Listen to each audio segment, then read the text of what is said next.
get to say good morning to audiences here at BFI. So it's really fantastic to see so many people here for what's a sold-out event. So you can see there's gaps in the audience. So if you want to turn around and tut loudly at anyone who arrives late, like we're at school, then feel free.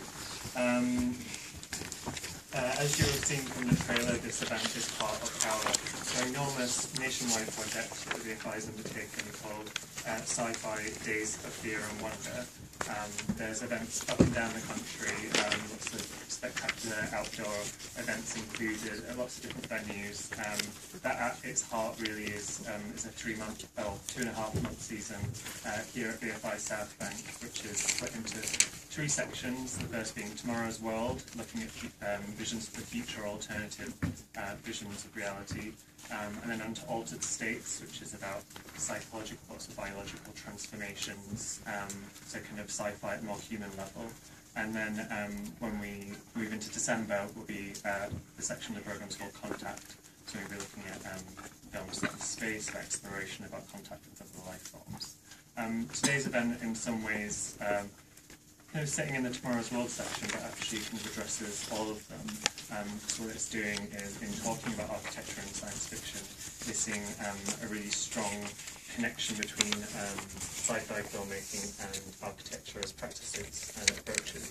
And what I'm keen not to do is just to talk about buildings and science fiction today. We're not going to do what is perhaps a slightly overdone thing, which is kind of talk about all the spectacular structures. We will be doing that, of course, it's super important, but what I hope throughout the day, through the presentations, is that we'll come to explore quite fundamental kind of crossing over similarities between architecture and science fiction filmmaking. Something to do with approaches and methodologies that architects and filmmakers perhaps share. With this in mind, this kind of interdisciplinary approach, I've invited a number of different speakers drawn from different fields. So we don't just have sci-fi or film experts here today, and we've also got people practicing architects and people who are kind of sitting more towards the design end of the spectrum. Although I think maybe today we'll see a kind of film and design kind of as 2 binaries kind of hopefully break down a little bit. We're really delighted that we're presenting today in partnership with Design Council, and I just want to say a big thank you to Bethany Winning from the Design Council for all her counsel and support for today's event. We'll hear from her a little bit later on when she introduces one of the films. Just to mention the format of the day, you should all have, hopefully by now, the programme notes, which has got a schedule on there. It's a really packed day. I've been quite greedy in terms of just seeing what we can pack into 6 hours. But there are breaks and there's screenings, so hopefully you'll have a chance to have a little break from hearing from people speaking. But there's going to be lots of fantastic images and clips along the way as well. Just a word about the 3 films that we're going to be screening. These are 3 short films that I've selected that it might not be clear now, and it's a very difficult way to explain this, but I think they all engage with either the methodology or the kind of visual language of architectural brutalization in terms of architectural practice that is about making images and making moving images. One of the examples is explicitly an example of this type of moving image making, and the other 2 I think kind of are engaged at different levels. But hopefully that will become clear as the day goes on. There will be time for questions at points during the day. There's a huge amount of time, but we do have a big chunk of time at the end for discussion. So if you do have questions you have a chance to ask, or they kind of come to your mind as the day's progressed, save them up for then. We'll have a round table, and we've invited the ever wonderful Roger Luckhurst to chair that. So that's a nice way to end the day. Okay, that's enough from me, because we've got plenty to be getting through. I just want to introduce to the stage now our first speaker, who's going to give a longer talk. We've got 2 longer talks and then 2 pairs of shorter talks. Nick Clear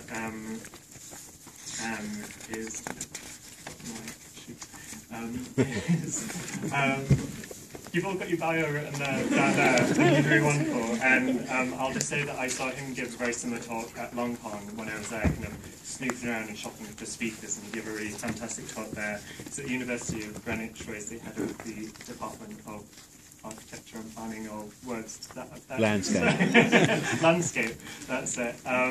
And he's going to talk to you in what's kind of a keynote for the day.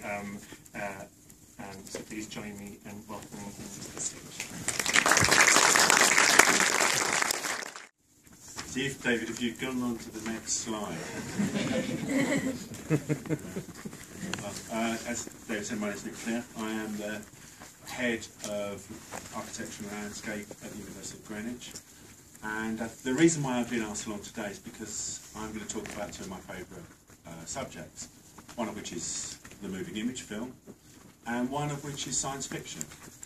I've been teaching architecture for 24 years, and for the last 15 years I've been specialising in the use of the moving image to generate, develop and represent architectural ideas. And after I speak, you'll be seeing one of the films of one of my star students, Kibwe Tavares, which was made as his final master's film when he was studying with me at University College London. One of the aims of the work that I do with students, in architecture we run studios which we call units, and at the Bartlett and now at Greenwich I've run a studio called Unit 15. So when I refer to Unit 15 I forget that the rest of the world doesn't care a jot about architectural education, but that's what I'm referring to. And we've been using short films or developing architectural projects through short films for 15 years, and actually we're probably better known in things like the digital film world than we are in architecture. I've been told that I've prepared my lecture with a screen aspect ratio of 16:9.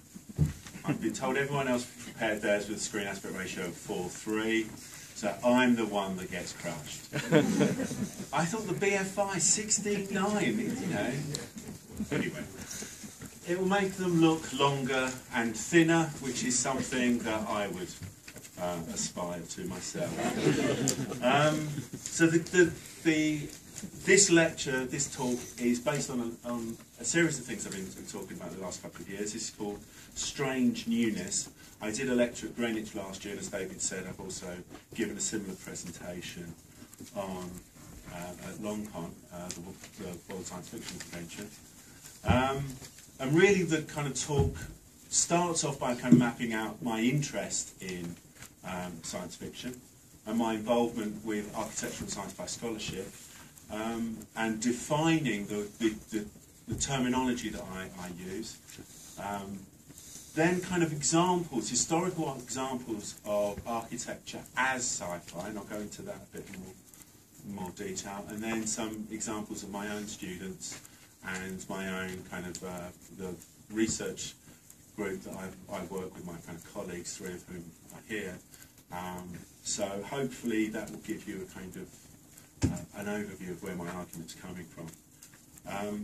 Also, I think, David, we're going to be showing some of the Unit 15 films from Greenwich afterwards. So hopefully it will all become as clear as my name. This talk is also based on an essay that I wrote for the recently published Oxford Handbook of Science Fiction. Roger told me that he'd read my essay beforehand. He did throw stones at me, which is always a good sign. It was a very kind of daunting writing for the Oxford Handbook, because half the references I use, people who are also writing for it. So it's kind of, sci-fi scholarship is quite a kind of an intimidating world for someone who's only a bit of an outsider. My own background in writing about science fiction stems back to an edition of an architectural magazine called Architectural Design that I edited several years ago, called Architecture to the Near Future. I wanted to focus on the importance I felt of J.G. Ballard as someone who writes about the contemporary city and often uses architects as his subjects. And I just read something that I wrote in introducing this. J.G. Ballard was one of the most original and distinctive authors of the last part of the 20th and beginning of the 21st century. His writing encompassed topics as diverse as ecological crisis, technological fetishism, urban ruination, and suburban mob culture. He pursued these topics with a wit and inventiveness that is without equal. Ballard's understanding of architecture and architects and his prophetic visions made him one of the most important figures in the literary articulation of architectural issues and concerns. And my focus on Ballard was reading lots of kind of architectural theory and writings on the city that are supposedly factual, I found were very unconvincing. Ballard, who was writing ostensibly fiction, his representations of the city and his representations of those inhabitants seemed to be much more kind of plausible and convincing. However, it ended up not being entirely about Ballard, which was unfortunate, but there is a theme, a Ballardian theme that runs through the whole of the kind of issue. I've also written several things around science fiction. I wrote an essay called The Persistence of the Pastoral for another issue of Architectural Design on the idea of the new pastoralism. And what I was interested in was the way in which our contemporary notions of the pastoral and the way in which it describes nature have been kind of challenged within the kind of sci-fi domain. And the idea of what we understand as nature is clearly no longer natural, if it ever was. I mean, there is an argument that the natural itself is a kind of man-made artificial category, but I don't really want to go into that. But I was interested in the way in which, especially using new technologies, the idea of nature and the manipulation of nature is something that's much more kind of plastic and much more kind of involved in speculative ideas of the future.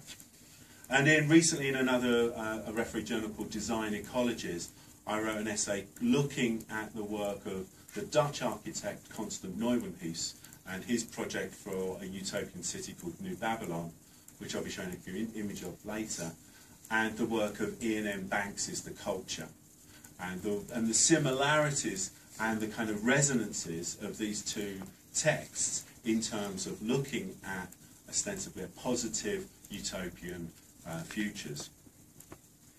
Now I'm going to talk not so much about architecture in science fiction. Now, when I was asked originally to write the piece for the Oxford Handbook, if you look at the relationship of architecture and science fiction, it's always how architecture is represented in science fiction, and particularly in science fiction films.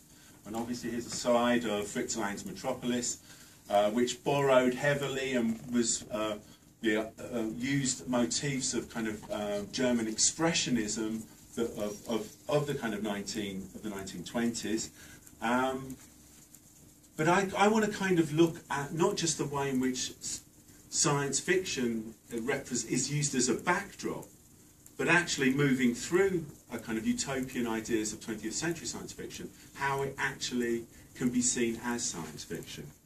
And of course the kind of canon of films that are often referred to is usually is fairly predictable.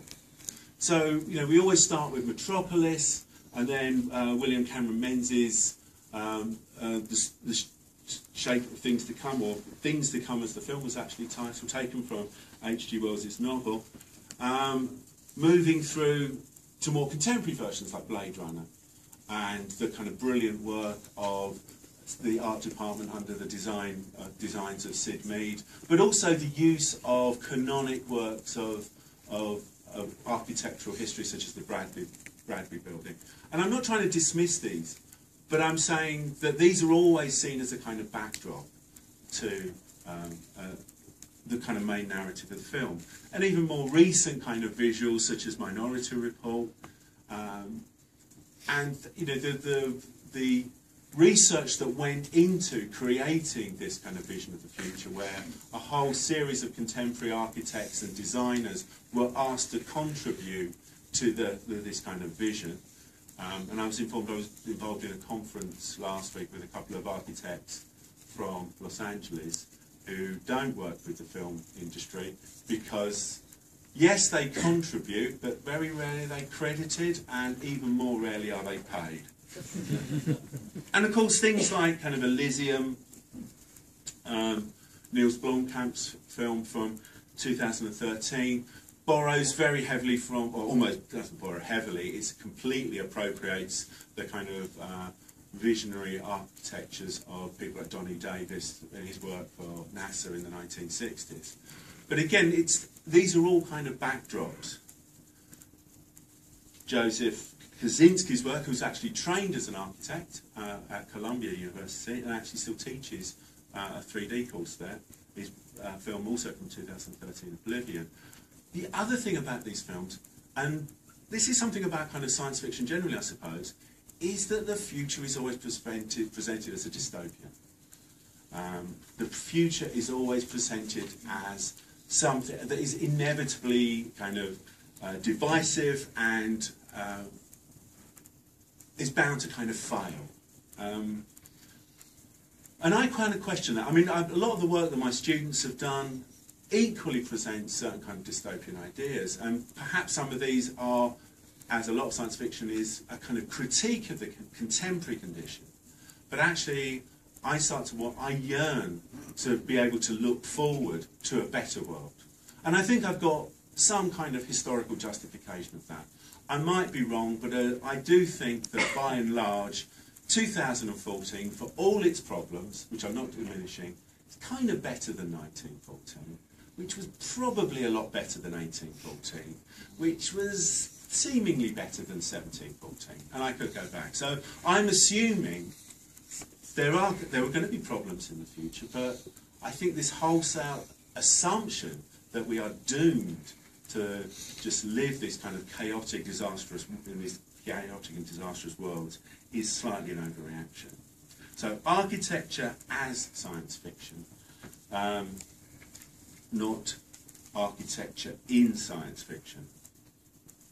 So, first problem you come against is, and I'm not even going to deal with what architecture is because that's going too far, but how am I using the term science fiction? And like many people, I partially borrow a definition from a literary critic called Darko Suvin, who contends that science fiction is a literature of cognitive estrangement that should contain an exclusive interest in a strange newness, a novum, that distinguishes it as an alternative to the author's empirical environment. And it's that notion of the novum that I hold as a cornerstone to my assessment of the kind of architectural projects that I discuss as being part of a wider science fiction canon. And I also use a definition taken from an author called Adam Roberts, who argues that actually when we talk about science fiction, we should probably more be talking about technology fiction. And he kind of looks at the kind of way in which, or argues the way in which technology inframes the discourse. Now I would go further than that, because we're actually not talking about technology. We're talking about representations of technology.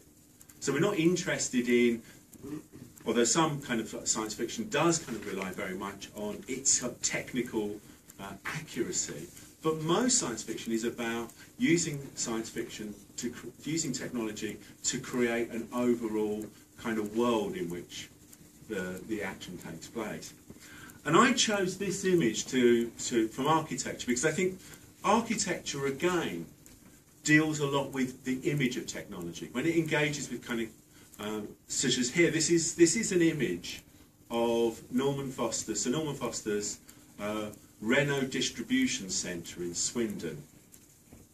Not the most kind of sexy kind of building you'd think to be including this talk. But what's interesting about this image is that it's not a photograph of the Swindon Distribution Centre. What it is, it's a photorealistic painting by an artist called Ben Johnson of the Swindon Distribution Centre. And actually, because when we're talking about architecture and the technologies around architecture, we're normally talking about representations of representations. So we're nearly always dealing with the photographs that exist within books and magazines, rather than going to the actual buildings themselves. And when we do that, we just take photographs and we then just show those as well. So there's always this kind of idea of what Jean Baudrillard would call the simulacra, the copy of the copy. Baudrillard also talks about the copy that has no original, but again, let's not go there today. Another important kind of argument for me comes from Frederick Jameson, who again borrows from Suvin, arguing that the utopian, the idea of utopia is itself a subgenre of science fiction. And he talks about this in his book, Archaeologies of the Future. And I've illustrated it with a kind of early map of the island of Utopia from Thomas More's novel of the same name. And given that architectural theory historically has such a kind of strong affinity with utopian ideas, it seems strange that this kind of connection between utopian thinking and science fiction hasn't been made more kind of directly before. One of the issues why that may not be true or why that might be true, is the fact that architectural discourse tends to treat things like science fiction as very peripheral and lacking of seriousness. And it might also be about the kind of terminology, because often terms such as speculative or utopian and visionary are kind of interchangeable. So we often talk about kind of a visionary architecture, and I'll show examples of this with the kind of 18th century kind of architecture. And the idea of that being kind of linked to kind of utopian, which is then linked to science fiction, is not always kind of clear. So given that I'm interested in a kind of this idea of a newness, something that stands outside of the author's world, that we're actually dealing with the way in which technologies enframe the kind of work, and then also this idea of linking it back to utopian discourse. So again, where do we start? And here are three 18th century projects. On the left is from the Carceri di Intervenzioni by Giambattista Piranesi. These are kind of speculative designs for a prison. Clearly we're dealing here with something that's an other world, but actually this kind of uses sorts of technology that are an extension of a kind of classical, neoclassical architecture.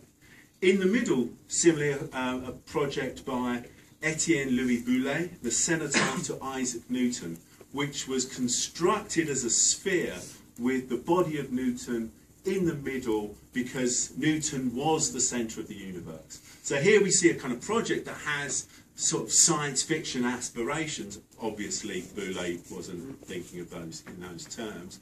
But again, the technology of using kind of traditional materials of stone. And also, this is a very highly kind of figurative project. It's part of a tradition that's known as architecture parlante. Architecture parlante is about a kind of literal representation of an idea. So another kind of project by another kind of architecture parlante architect was the design of a house for a river inspector, where the house, it actually works as a gate, stopping and controlling the flow of the river. And the final kind of image is from Jeremy Bentham, his plan for a panopticon prison. And again, here we see the technology of vision being used to sort of control inmates, because the idea is that all the cells of the panopticon were visible from a central space, and whether the kind of jailer was there watching or not watching was unknown to the kind of prisoner, so they would behave themselves just in case that they were being watched. And of course, this notion of panopticism has been developed by people like Michel Foucault to talk about the way in which the sort of discourses of power operate within contemporary society, and the whole issue of a contemporary surveillance culture often alludes back to this notion of panopticism. But I don't think these can be seen kind of embryonic forms of a kind of architectural science fiction, but not actually, I wouldn't want to put them within that kind of canon. The 19th century obviously witnessed huge kind of changes in technology and social and political upheavals. But again, the majority of projects developed within architecture lack a kind of speculative aspect to them. So here we see Paxton's Crystal Palace, often seen as one of the great engineering kind of examples of the 19th century. But really what Paxton was doing was taking existing greenhouse technologies and just massively scaling them up. One of the things I would say about this project, though, is that in terms of the way in which it was the housing of the great exhibition of 1851, that the idea of this kind of the global commercial world is an important aspect and driver in some of our kind of contemporary ideas of science fiction. And on the right is the frontispiece from a very kind of curious part of the kind of science fiction genre, a novel by the designer William Morris called News from Nowhere. But of course, Morris, through his kind of participation in setting up his involvement in the arts and crafts movement, was trying to move back, was trying to take, was assuming that a kind of future culture would actually borrow its kind of principles from the era of medievalism rather than looking forward. So it's very, and there is this kind of quite strong tradition within science fiction itself of a kind of looking back as much as a looking forward. It's really not until the emergence of the architectural avant-garde at the beginning of the 20th century that the conditions to create a truly technologically inspired speculative architecture arose. And it is significant that the two most advanced uses of speculative architecture come from countries whose economies were still essentially agrarian. Perhaps it was the absence of these new technologies that created the most potent conditions for the architectural experimentation that took place. And here we see two images of a project by Antoni Santelia, who was a member of the Italian Futurists, for a project called La Città Nuova, the New City. And the idea of the Futurists, they worshipped, and I think that's not an understatement, they worshipped speed and power, and they worshipped the machine and the idea of a kind of future that would be developed around a wholly kind of technological society. And as part of the kind of Futurist manifesto of architecture, Santelia writes, "We must invent and rebuild this futurist city. It must be like an immense, tumultuous, lively, noble worksite, dynamic in all its past. And the futurist house must be like an enormous machine. The lifts must not hide away like lonely worms in the stairwells. The stairs become useless, must be done away with. And the lifts must climb like serpents of iron and glass up the house fronts." Santelia was one of lots of the kind of futurists, architects and artists joined up the First World War. Santelia himself became a member of that very forward battalion, the Lombardy Volunteer Cyclist Battalion, because again this whole idea of the technology of war fascinated them. Unfortunately, it was also the undoing of many of them, and Santelia was sadly kind of killed in the First World War. But again, the legacy of futurist architecture in the way in which it inspired sort of general movements such as kind of expressionism, but also became much more of an inspiration of a lot of kind of modernist architecture of the 20th century. But some of it in a kind of purely stylistic way. I'm always fascinated by kind of the way in which sort of Santellia's kind of domestic architecture, these are largely kind of housing projects, kind of assume the form of the kind of great civil engineering projects. The other thing about these drawings is, if you ever get a chance to see the original, is their size. They're actually the size of postcards.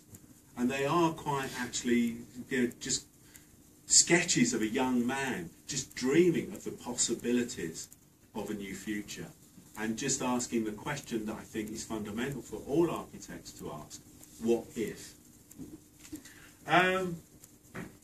The other project I kind of want to talk about in this sort of period is Vladimir Tatlin's monument for the Third International, otherwise known as Tatlin's Tower. It was a double helical structure.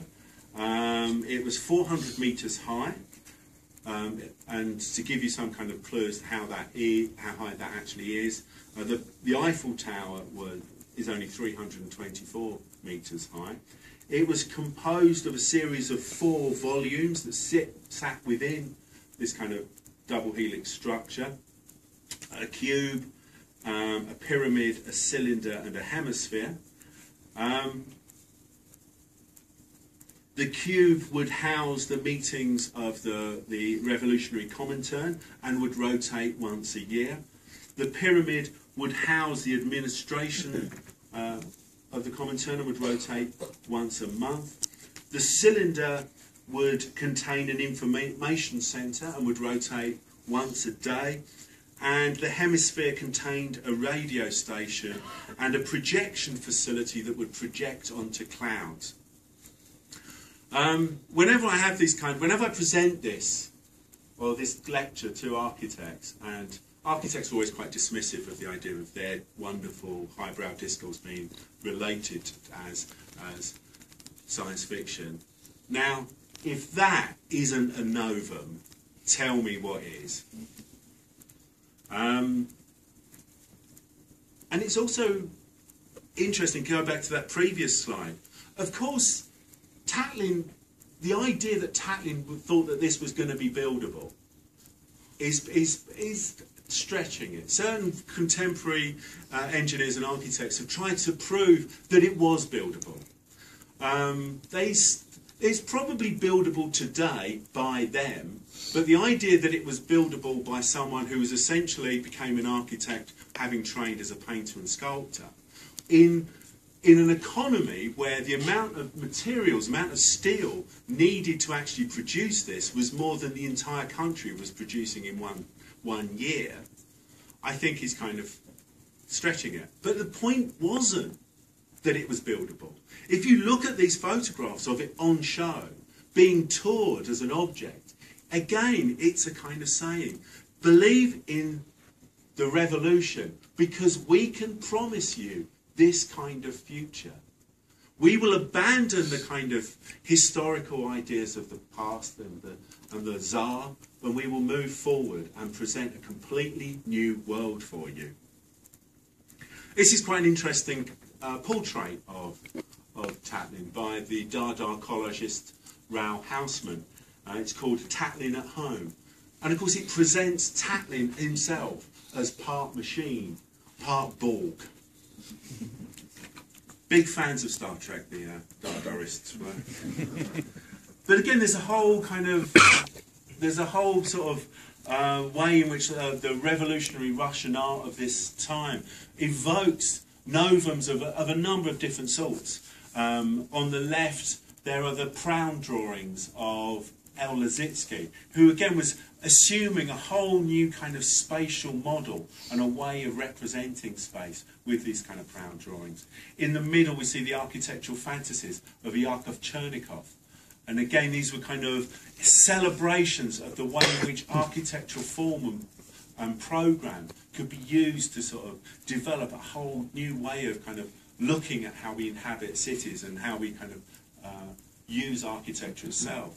And the projects on the right, Leonidov's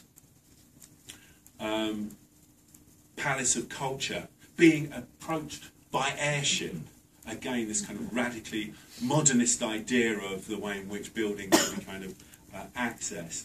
And Bose Ginsburg's competition entry for the Palace of the Soviets, which was kind of professing to use glass technology in a way that was completely, it was almost impossible at that time.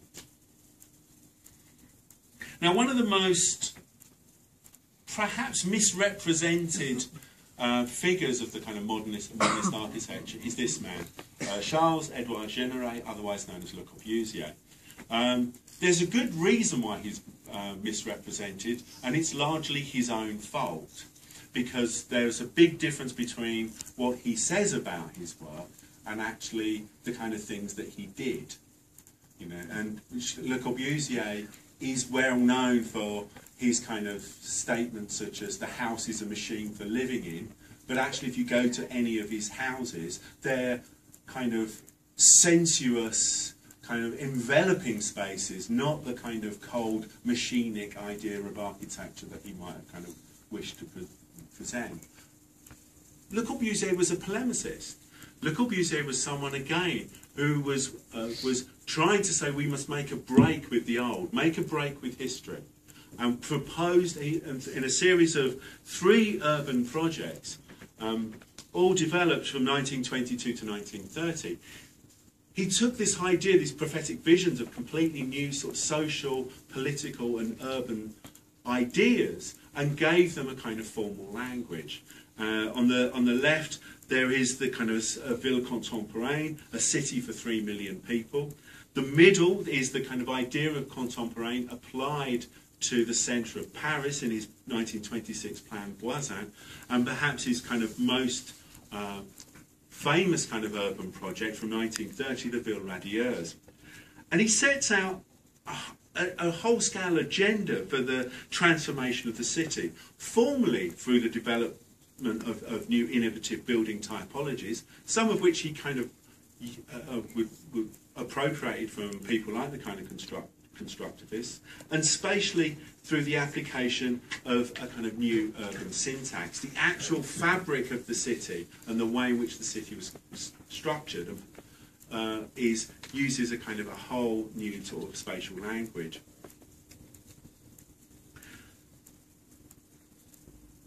These proposals constitute science fiction through a new abstract conception of the city, which, although he attempted to apply in various real situations throughout the 1930s, was never fully implemented.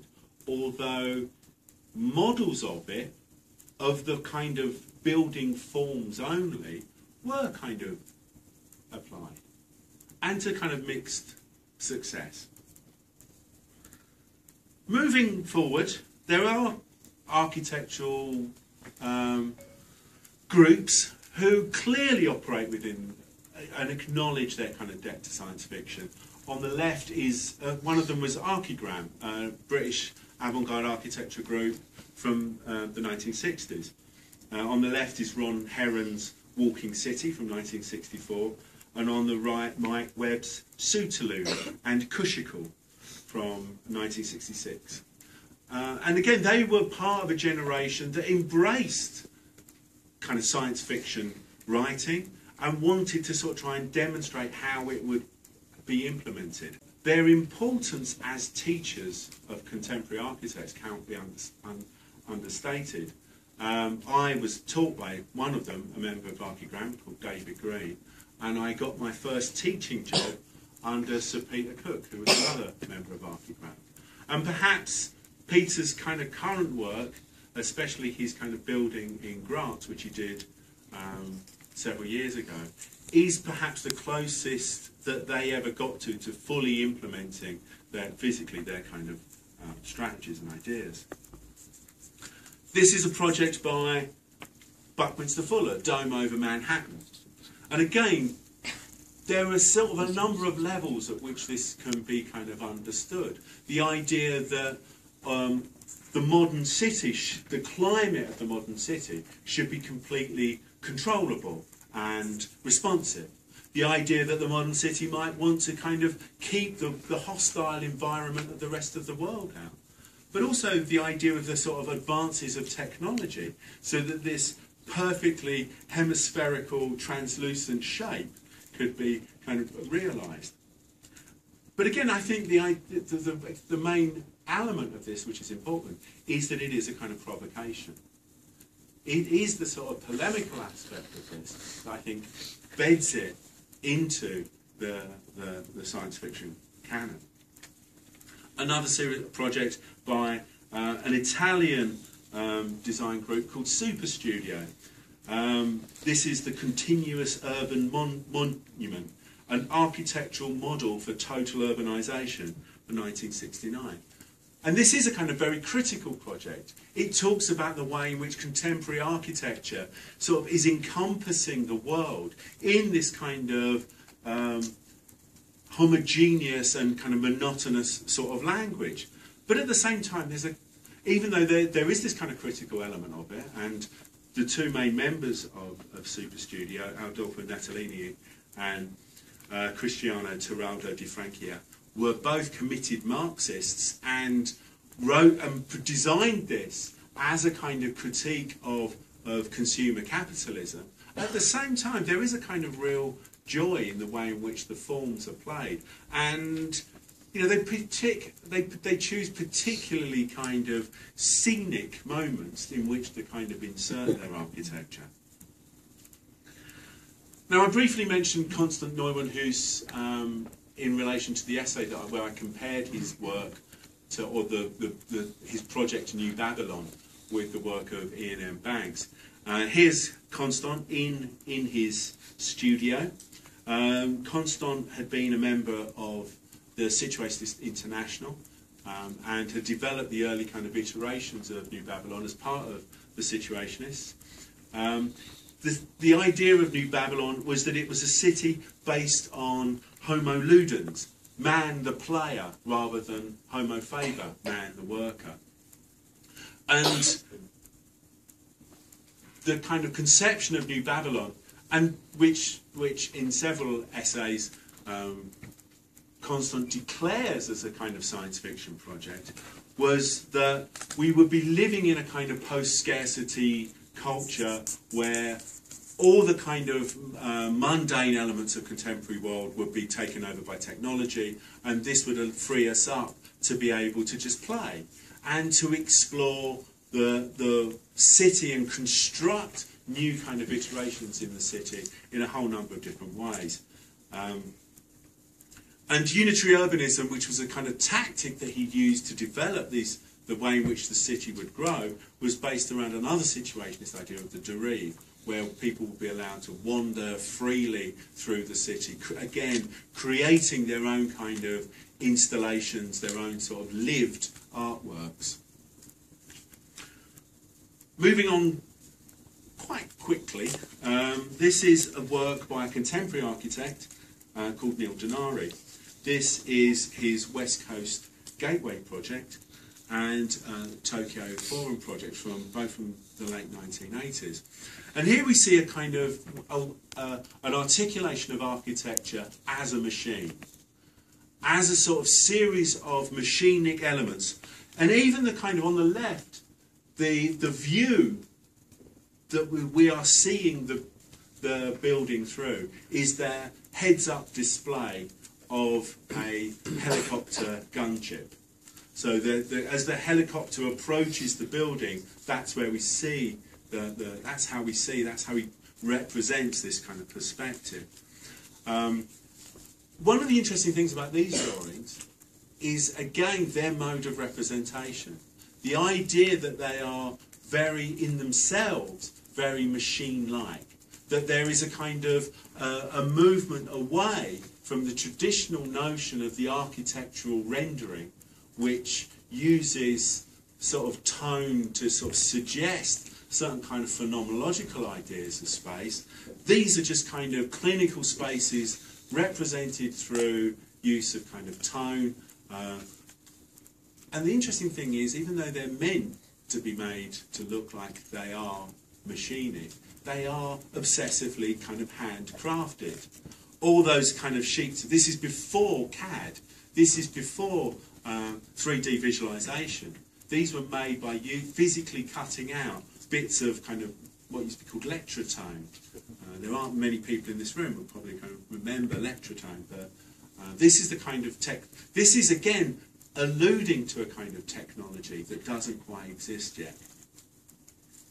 Perhaps one of the most important recent architects who has been using architecture to ask what-if questions is the American architect Lebbeus Woods, who sadly died a couple of years ago.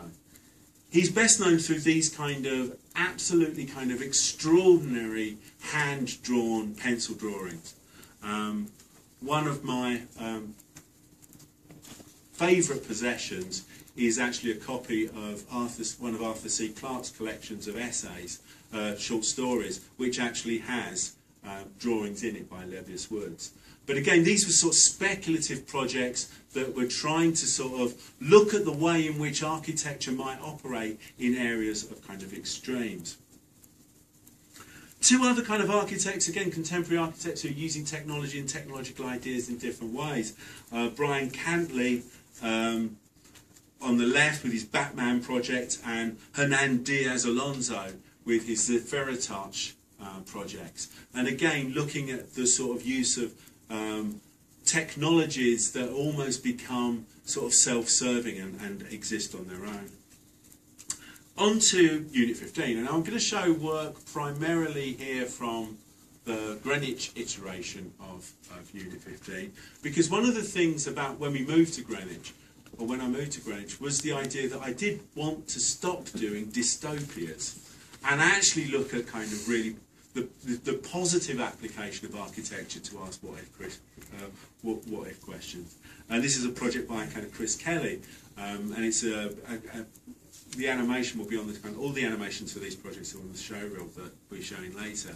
And it's the idea that kind of the city itself becomes a kind of a gigantic form of augmented reality kind of environment where our sorts of sensoriums become expanded and the kind of city can reconfigure itself continually at our kind of behest.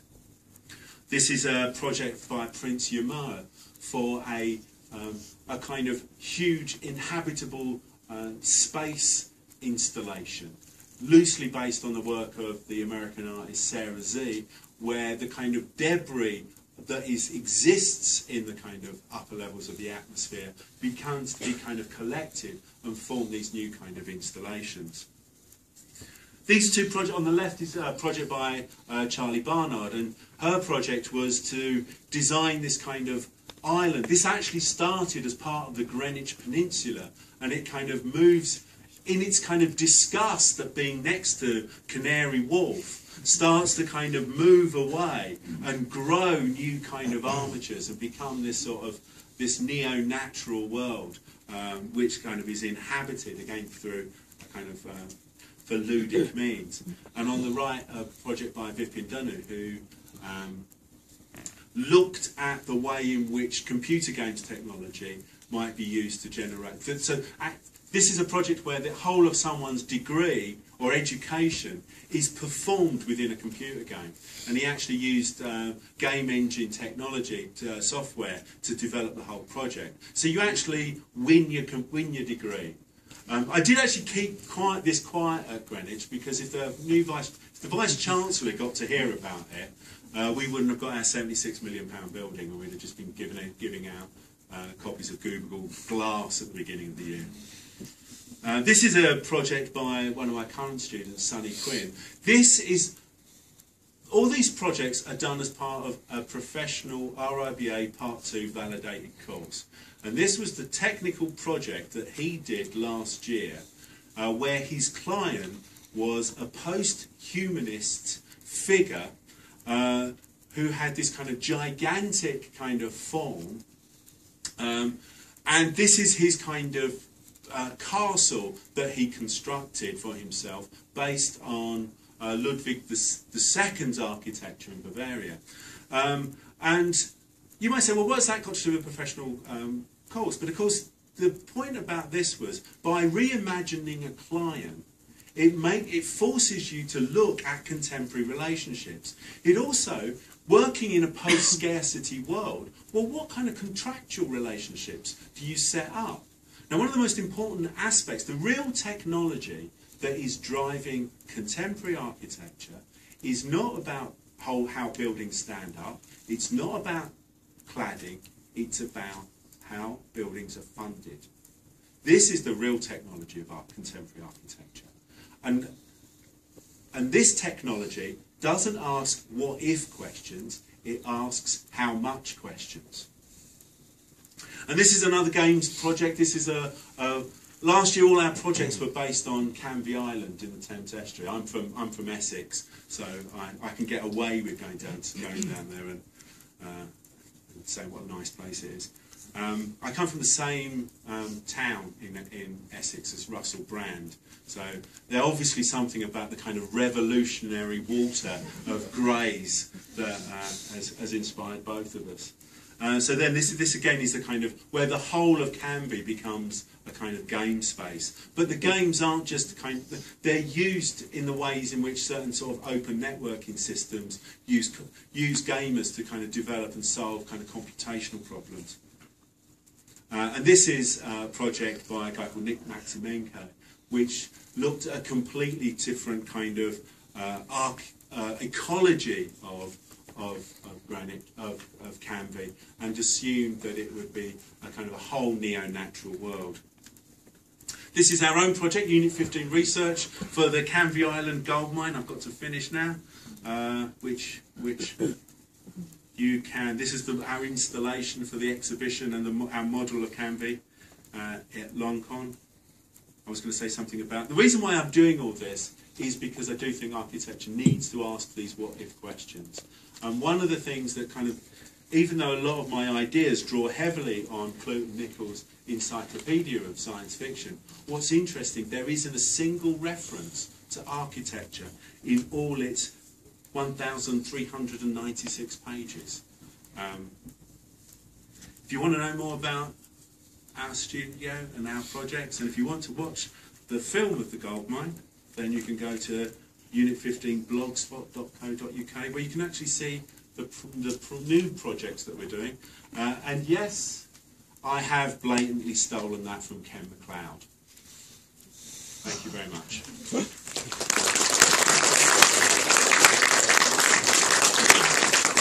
Thank you very much, Nick. We might have done a terrible job of introducing you, but hopefully after that everyone knows how insightful and talented you are. So we do have a little bit of time, as I say, as we go through the day for a little bit of questions. So if anyone has a question now that they'd like to ask Nick, just throw up your hand. Now me or my colleague will run to you with the hand mic. You just want to stay there a little bit, Nick.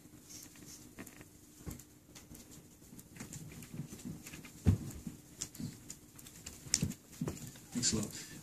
I'm interested in your view then of the role of film in,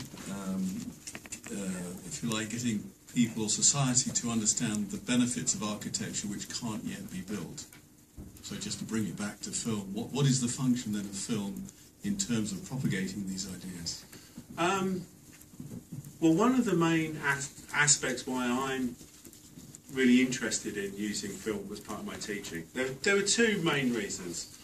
One is the representations. You all have grown up watching TV, watching film. You understand the language of film. I would say the majority of people in this room, if faced with a kind of set of traditional architectural drawings, might kind of be able to work out some of them, but architectural drawings of abstractions communicate nothing to people outside the discipline of architecture. And even within the discipline of architecture, some drawings are deliberately kind of opaque and deliberately kind of quite difficult to read. So a lot of it is that actually, and also the other thing about kind of, we're in space. This space is something that we're immersed in. There are sounds, there are lots of things going on. None of that is part of the domain of architectural drawing. There's another reason, it's a pedagogical reason, and it's not to do with the world outside, but it's to do with the way in which students learn. the thing about putting film projects together as a kind of complex intersection of lots of different ideas is very similar to the way in which you put an architecture project together. I mean, one of the things is that you rely on other people to do things for you. They're collective activities. You're always kind of aware of the fact that decisions that you make very early on have implications later on in the processes. So it's this idea of being able to plan a complex thing in relation to a whole number of kind of constraints, time constraints, cost constraints, and constraints over one's own ability. Now, when people work in traditional kind of graphic means, or even when they're using kind of contemporary kind of CAD technologies, it's so easy to start again. And it's also so easy that if you get something, if something kind of doesn't quite work, you just take a drawing in a different place, or you use the drawing in a slightly different way. There's a kind of thing, there's something really kind of both dissuasive and empowering about the project that relies on when you press play, does it communicate what you want to communicate? And again, I think it's the ability to communicate to a wide audience is something that I think film and animation, or any kind of motion-based work, is much, much more effective at doing than traditional orthographics. Is there any question to see? Also, it's really cool. It seemed to me that one of the things that you obviously want to do is to recover a utopian dimension as over against the sort of relentlessly dystopian extrapolations of cinematic science fiction. And is it not the case that one of the advantages in that regard that architectural drawings or projections have is that they can imagine a utopian moment which is essentially isolated from a larger context, particularly a narrative context, whereas a movie, to put it crudely, has to tell a story. And the trouble about realised utopias is they're likely to be, I suppose, dramatically, possibly inert. And so the conflictual dimensions of dystopia are almost built in to the need to imagine the future in a cinematic context. And do you think that that's got something to do with it? It's easier for architecture to picture a utopia? Well, I mean, you know, in a way, one of the few kind of contemporary realised utopias is Banks's The Culture.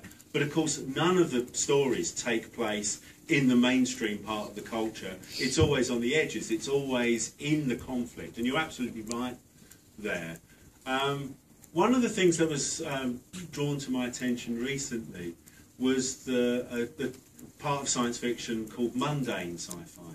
So this wasn't sort of sci-fi that predicted faster than light travel or time travel or kind of interplanetary kind of contact, but actually looked at the way in which more kind of an ordinariness, an everyday life aspect of science fiction. And I suppose one of the things that I was accused of doing mundane sci-fi, and I thought about it, and it's probably absolutely right. I think there is, but to say that something's mundane doesn't mean to say that it doesn't have the possibility of being extraordinary at the same time.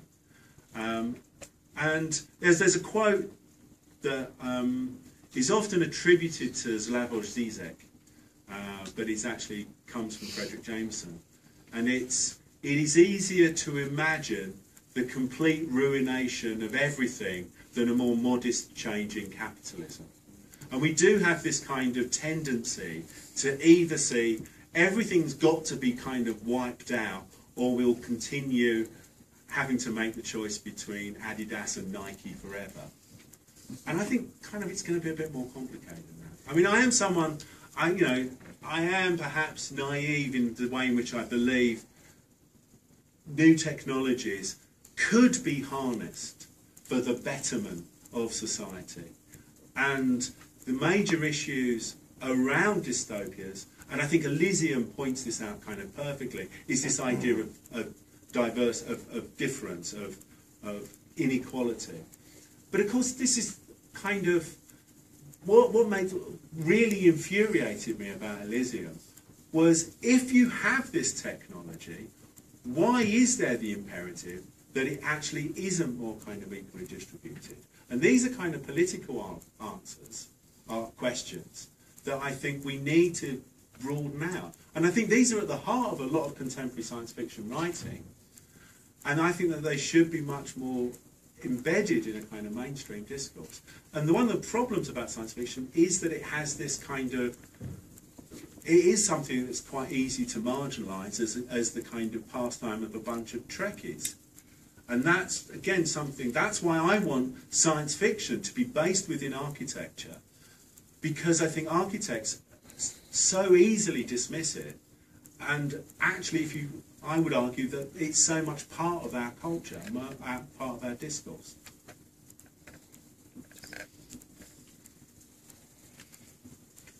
I think we're actually going to have to move on now, so sorry if there's any more questions, but hopefully we can save them for the main discussion at the end.